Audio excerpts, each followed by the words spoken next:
अस्सलाम वालेकुम प्यारे व्यूवर्स। आज मैं आपके लिए लाई हूँ चिकन वेजिटेबल स्टर फ्राई की रेसिपी। एक दफ़ा आप इसको बनाएं, यकीन माने आप बार बार बना के खाएंगे, इतनी मज़ेदार बनती है। तो काइंडली रेसिपी आपने पूरी देखनी है। अगर पसंद आए तो सब्सक्राइब करना और लाइक भी कर देना। तो चलिए शुरू करते हैं। बिस्मिल्लाहिर्रहमानिर्रहीम। 1 चम्मच तेल लेंगे और इसमें लहसुन अदरक का पेस्ट 1 चम्मच डालेंगे। इसको थोड़ा सा फ्राई करेंगे।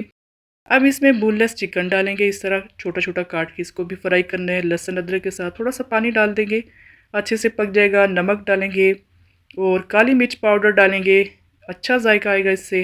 तो इसको अच्छे से फ्राई करना है। इसमें 1 चम्मच ग्रीन चिली सॉस डालेंगे, मार्केट से आसानी से मिल जाता है। और 1 चम्मच इसमें ऑस्ट्रो सॉस डालेंगे, थोड़ा तीखा थोड़ा मीठा, बहुत मज़ेदार टेस्ट आएगा। इस तरह बना के देखिएगा। अब इन दोनों को अच्छे से चिकन के साथ फ्राई करना है। जब ये चिकन अच्छे से ब्राउन हो जाएगा, सारा टेस्ट इसके अंदर चला जाएगा। ये देखें।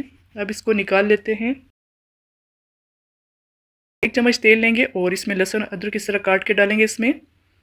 इसको थोड़ा सा फ्राई करेंगे और एक प्याज डालेंगे तरह स्लाइस में काट के, इसको भी थोड़ा सा फ्राई करेंगे। और यहाँ पे मेरे पास शिमला मिर्च है, ग्रीन है, येलो है, रेड है, आपके पास जो भी है इनमें से डालिएगा।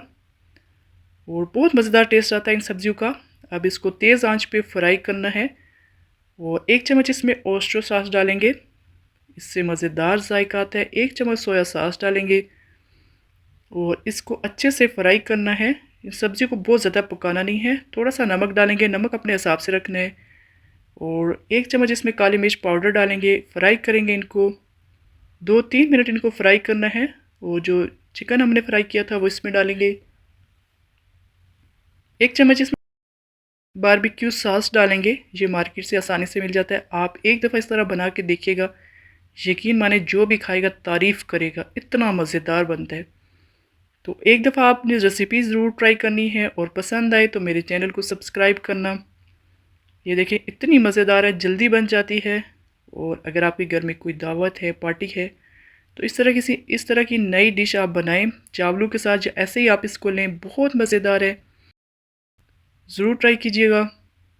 रेसिपी पसंद आई तो चैनल को सब्सक्राइब ज़रूर करना, लाइक करना।